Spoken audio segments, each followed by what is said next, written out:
সকাল আমার প্রিয় বন্ধুরা, আশা করছি তোমরা যে যেখানে আছো সকলে ভালো আছো, সুস্থ আছো। বীরভূম জেলার ছোট্ট একটি গ্রাম থেকে আমি দৈবকী তোমাদের সকলকে জানাই আমার ব্লগ চ্যানেলে অনেক অনেক স্বাগত, অনেক অনেক ভালোবাসা।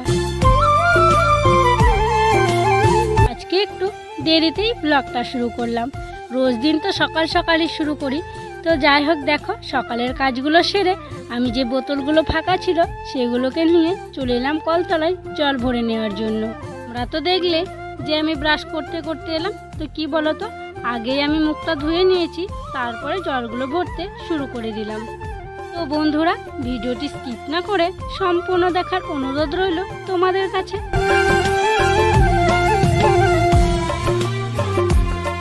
জলগুলো ভরে নিয়ে শাশুড়ি মাকে ব্রাশ করিয়ে দিতে হবে, মানে সব কিছু রেডি করিয়ে দিতে হবে। নিজে নিজে ব্রাশটা করতে পারে, কিন্তু সব কিছু আর কি জল টল এগুলো এনে দিতে হয়। আগে এই কাজটা বাবাই করতো, কিন্তু বাবার তো এখন শরীর খারাপ, সেই জন্য আমি বা দিদি দুজনে করি।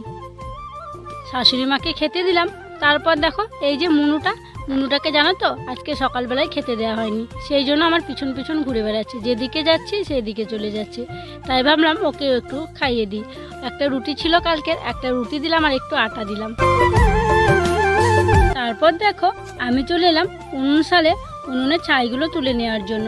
আর খুব একটা বেশি ছাই হয় না, অল্পই হয়, তাই জন্য এই যে বাটিটা দেখছো, বাটিটায় করে তুলে নিয়ে আমি এখন গোয়াল ঘরে রাখবো। আর গোয়াল ঘরে কেন রাখি বলো তো, গোয়াল ঘরে রাখলে গোয়াল আর কি পরিষ্কার করা যায় ছাই দিয়ে, মানে গরুতে যেখানে আর কি হিসি করে, তো সেই জায়গাগুলো ভেজা হয়ে থাকে, তো ছাই দিলে শুকনো শুকনো হয়ে যায়, সেই জন্য আর কি গোয়াল ঘরে রাখি। আর এদিকে দেখো ছাইগুলো রেখে এসে আমি উনুনশালটা ঝাড় দিচ্ছি, আর ছাগল ছানাটা শুধু আমার ঝাঁটার ওই দিকটায় চলে যাচ্ছে, যতই ওকে সরিয়ে দিচ্ছি ততই চলে আসছে। তো যাই হোক আমি এখন উনুনশালটাকে ভালো করে ঝাড় দিয়ে নেব।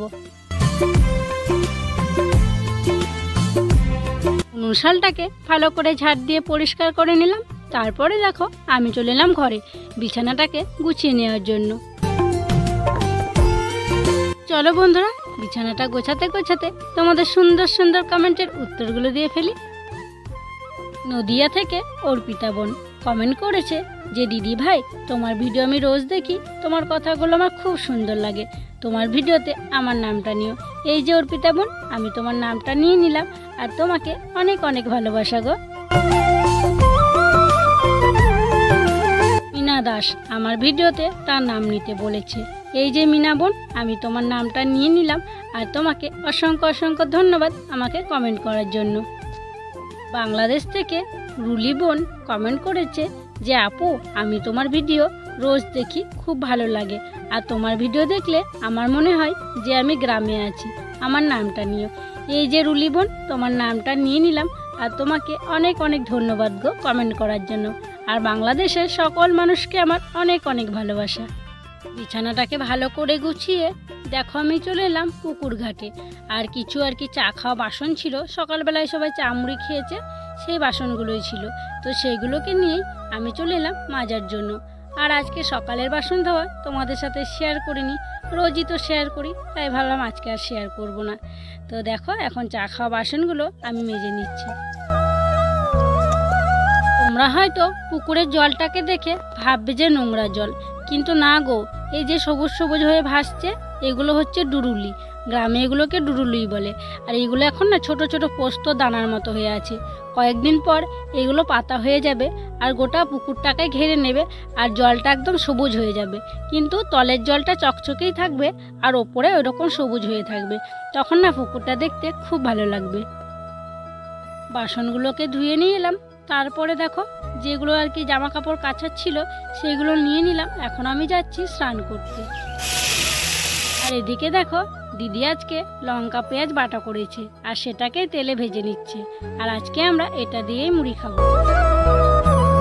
স্নান করতে যাওয়ার সময় তো কয়েকটা রুদ্র জামা ছিল, সেগুলো কাচার জন্য নিয়ে গেছিলাম, তো সেগুলোকে কেচে নিয়ে এলাম দেখো। তারপরে এখন আমি মেলে দিচ্ছি। আর আজকে রুদ্র বাবারও কিছু কাচাকুচি করিনি, আর আমারও সেরকম কিছু কাচাকুচি ছিল না, ওরই অনেক কটা জামা ছিল। কি জানো তো, কালকে দিদি ওকে স্নান করিয়ে দিয়েছিল, তখন কালকে যে জামাটা পরেছিল সেই জামাটা আবার ওর যেখানে ওর কাঁচা জামা থাকে সেখানে ঢুকিয়ে রেখে দিয়েছিল, দিয়ে না আমি কালকে স্নান করার সময় আর খুঁজে পাইনি, তো ওই করে আর কি দুদিন ঢুকিয়ে রেখে দিয়েছে, তার জন্য অনেকগুলোই জামা জড়ো হয়ে গেছে। দিন থেকে তো মাছ কাকু আসছিলই না, আজকে দেখছি অনেক দিন পর মাছ কাকু এসছে। আর মাছ কাকু সিলভার মাছ আর তেলাপিয়া মাছ নিয়ে এসছে। তো আমি একটা সিলভার মাছ নিলাম 200 গ্রাম ওজনের। মাছটাকে আমি পুকুর থেকে কেটে ভালো করে ধুয়ে নিয়ে এসেছি। তারপরে দেখো ঘরে এসে কলের জলে আরেকবার ধুয়ে নিলাম, তারপরে হলুদ লবণ মাখিয়ে রেখে দিচ্ছি।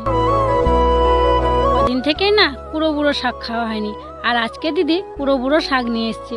পুরো বুড়ো শাক বলতে কি বলো তো, এখান থেকে ওখান থেকে একটু একটু করে মানে সব রকম শাক মিশিয়ে রান্না করলে সেটাকেই আমরা বলি পুরো বুড়ো শাক।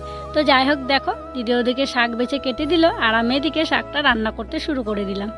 আর এই শাকটা খেতে না গ্রাম বাংলার মানুষে সবাই খুব পছন্দ করে। এদিকে আমি রান্না বান্না করছিলাম, আর এদিকে দেখছি বাড়িতে আত্মীয় চলে এসছে। আর এটা হচ্ছে আমাদের পিসি শাশুড়ির মেয়ে। আর আমি এতটা ব্যস্ততার মধ্যে আছি, হাঁড়িটাকে নিয়েই দিদির সাথে দেখা করতে চলে এলাম। এখন আমি রান্না করব গ্রাম বাংলার জনপ্রিয় রেসিপি পেঁয়াজের টক। তোমরা অনেকেই কমেন্ট করে বলেছো যে পেঁয়াজের টকে রেসিপি চাই, তো তাই ভাবলাম আজকে তোমাদের সাথে রেসিপিটা শেয়ার করেই ফেলি। আর এটা কিন্তু খুব সহজেই রান্না করা যায়, খুব শর্টকাটই বলতে পারো, আর খেতেও কিন্তু খুবই ভালো। তো দেখো, পেঁয়াজের টক বানানোর জন্য প্রথমেই কড়াইতে দিয়ে দিলাম সর্ষের তেল, তারপরে দিয়ে দিলাম 5 ফোড়ন, তারপরে কেটে রাখা টমেটোগুলো দিয়ে দিলাম, তারপরে একটু লবণ দিয়ে টমেটোটাকে একটু গলিয়ে নিলাম, তারপরে দিয়ে দিলাম পেঁয়াজ কুচিগুলো। আর এখানে তো পেঁয়াজের টক হবে শুধু পেঁয়াজই দেবো, সেই জন্য বেশি পরিমাণে কিন্তু পেঁয়াজ লাগবে। পেঁয়াজ দেওয়ার পর আমি কিন্তু আরেকটু লবণ দিয়ে দিলাম, তারপর দেখো ঢাকনা দিয়ে একটু পেঁয়াজটাকে হাজিয়ে নিলাম।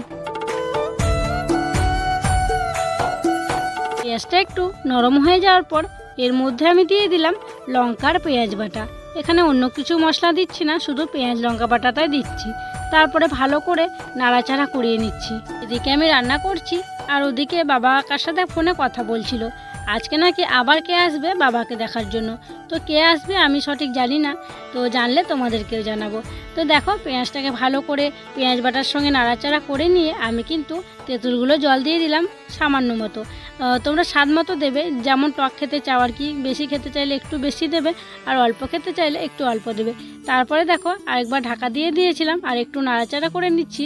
এবার নামিয়ে নিলেই হয়ে গেল পেঁয়াজের টক।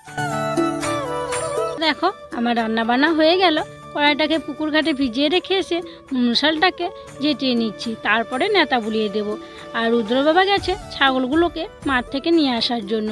তো ভাবলাম কিছু চাল ধোয়ার কি জল আছে আর শাক ধোয়া জল আছে, তো সেই জলগুলো গরু ছাগলগুলোকে একটু দেখিয়ে দিই। যা গরম করছে ওদেরও তো পিপাসা পায়, তাই দেখো নিয়ে চলে এলাম। আর বন্ধুরা, তোমরা হয়তো দেখতে পাচ্ছ যে এখানে আর একটা ছাগল থাকে কালো মতো, সেই ছাগলটাকে না আজকে বিক্রি করতে হয়েছে, বাধ্য হয়ে আর কি বিক্রি করতে হলো।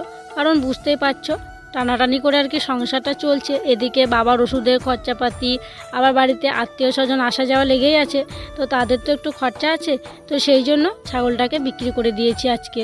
আর ছাগলটার দাম হয়েছে 1050 টাকা। এদিকে দেখো রুদ্রসোনার কাণ্ড দেখো, কাকা বালি চালছিল, তো রুদ্রসোনা বলছে ছোটো ঠাকুর বাবার সঙ্গে আমিও বালি চালবো। ও একটা চাল্লা নিয়ে চলে এসছে, ও দেখো কাকার সাথে বালি চালছে। ছেলেটা আবার কত বড় হয়ে গেল গো, বড় মানুষের সঙ্গে একদম কাজ করছে। যাই হোক রুদ্রসোনাকে খাইয়ে দিয়েছি, তারপরে ও এখানে এসছে।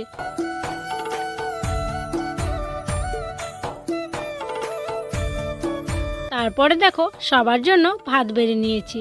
বাবা মায়ের আগে খাওয়া হয়ে গেছে, আর ওদিকে দিদির ভাতটাও বেড়ে দিয়েছি, আর রুদ্র বাবাকেও দিয়ে দিলাম। তো রুদ্র বাবা কি নেবে দেখি, তারপরে আমারটা বেড়ে নিয়েও চলে আসবো। আর ওই যে দিদিটা এসেছিল, দিদি কাকাদের বাড়িতে খেয়ে নিয়েছে। সবার খাওয়া দাওয়া হলো, তারপর দেখো বাসনগুলোকে আমি পুকুর ঘাট থেকে ধুয়ে নিয়ে এলাম। তারপরে ভাবছি যে টাইম কলে যখন জল পড়ছে, তো টাইম কলে একটু কলের জল বুলিয়ে নিই। আর দিদি এদিকে জলগুলো ভরে নিচ্ছিল। খাওয়া দাওয়া করতে করতে যে বোতলগুলো ফাঁকা হয়েছিল সেগুলোতে আর কি জল ভরে নিচ্ছি। তো বন্ধুরা, বিকেলবেলার সব কাজ হলো, তারপর রুদ্র বাবাকে একটু দোকানে পাঠিয়েছিলাম। কারণ তোমরা তো দেখেছো যে দিদি এসছে, আবার বলছে নাকি পিসিরা আসবে, ছোটো পিসিমশাই আসবে, তাই দেখো দোকান থেকে ওকে আনা করালাম হচ্ছে সর্ষের তেল, কি ও বিস্কুট নিয়ে আসেনি, সর্ষের তেল, চানাচুর, পোস্ত নিয়ে এসছে। আর এই যে ওষুধ তো সবসময়তেই দরকার পড়ে। গ্যাসের ওষুধ নাকি এটা? হলো না, তাও সেটা পরে দিয়ে দেবা। রুদ্র বাবা তো গেছিলো দোকানে, তো আমি একবার দেখে নিই যে যা যা আনতে বলেছিলাম তাই তাই এনেছে নাকি। জানো তো, ওকে যখনই দোকান পাঠাই কিছু না কিছু ভুল করে চলে আসে। তো সবই ঠিকঠাক নিয়ে এসছে, শুধু বিস্কুটটা আনতেই ভুলে গেছে। বিস্কুট আনার জন্য আবার কাউকে দোকানে পাঠাতে হবে। দেখো সন্ধে হয়ে গেছে, আর ওই যে তখন বলছিলাম না যে বাবা কাকে ফোন করছিল, কারো আসার কথা আছে, তো এই যে চলে এসেছে। এটা হচ্ছে আমার ছোট পিসির শাশুড়ি আর পিসে মশাই। তো পিসিদের বাড়ি হচ্ছে বর্ধমানে, তো বর্ধমান থেকে এসছে, প্রায় সন্ধেই হয়ে গেছে। তো দেখো প্রথমে জল মিষ্টি দিয়েছিলাম, তারপরে একটু চা করলাম, করে চা বিস্কুট দিয়ে দিচ্ছি। পিসি তো বলছে চা খাবো না, আর পিসে মশাইকে দিলাম। আর ওদিকে ওই যে দিদিটা আছে, সে যে পিসির মেয়ে যেটা আগে এসেছিলো, তো সেই দিদিও বললো যে চা খাবে না, তো ওই দিদির চাটা রুদ্র বাবাকে দিয়ে দিলাম। চা খেয়ে একটু মুড়ি মাখিয়েছিলাম, আর সবাই মিলে একসঙ্গে মুড়ি মাখা খেলাম। তারপরে দেখো রান্না বসিয়ে দিয়েছি, আর গ্যাসেই রান্না করছি, কারণ বাইরে খুব বৃষ্টি পড়ছে, আর বৃষ্টি পড়লে তো উনুনশালে রান্না করা যাবে না, সেই জন্য গ্যাসেই বসিয়ে দিলাম। ভাতটা হয়ে গেছে, ভাতটা নামিয়ে নিয়েছি, আর এখন এদিকে আলু পোস্তটা করে নিচ্ছি। আর রাত্রে রান্না করছি আলু সিদ্ধ, মুগের ডাল আর আলু পোস্ত। আর দিনে যা তরকারি রান্না হয়েছিল সেগুলো একটু একটু করে আছে, ওই দিয়েই হয়ে যাবে।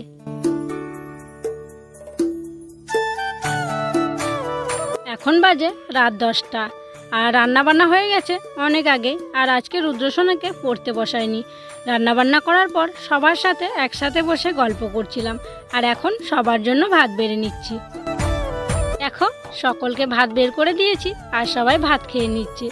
এখন তো আর কোনো কাজ নেই, খাওয়া দাওয়া করে তো ঘুমাবো, আর যতক্ষণ না ঘুমাবো ততক্ষণ তো রেস্ট নেই। তো যাই হোক, চলো আজকের ব্লগটা এখানেই শেষ করছি। তোমরা সকলে ভালো থেকো, আর যারা নতুন বন্ধু হয়ে আমার এই ভিডিওটি দেখছো তাদেরকে আমার পাশে থাকার জন্য অনুরোধ করছি। আর যারা পুরনো বন্ধু হয়ে আমার পাশে আছো তাদেরকে আমার অসংখ্য অসংখ্য ধন্যবাদ, অনেক অনেক ভালোবাসা গো।